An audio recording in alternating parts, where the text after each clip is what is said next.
Hello అండి. నమస్తే. అందరూ ఎలా ఉన్నారు? ఏం చేస్తున్నారు? ఈ వీడియోలో నేను దాల్ రైస్ రెసిపీ అదేనండి పరుపు సాదం అంటారు తమిళనాడు సైడ్. అది ఎలా చేశానో చూపిస్తాను. ఈ రెసిపీ నేను నా ఫ్రెండ్ దగ్గర నేర్చుకున్నాను.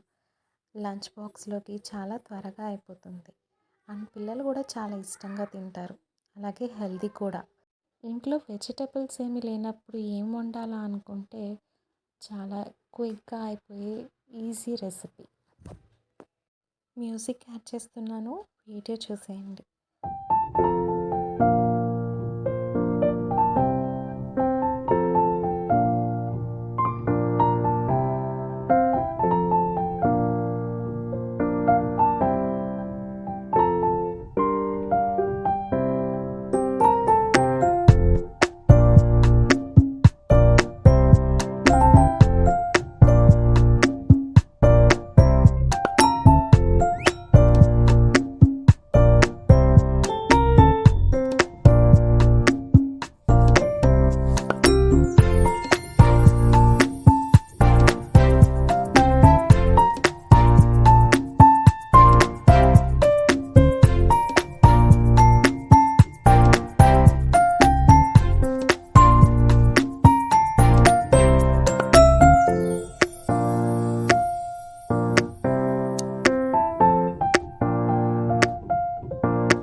వీడియో నచ్చితే తప్పకుండా లైక్ చేయండి. అలాగే మరిన్ని వీడియోల కోసం నా ఛానల్ని సబ్స్క్రైబ్ చేసుకోండి. Thank you.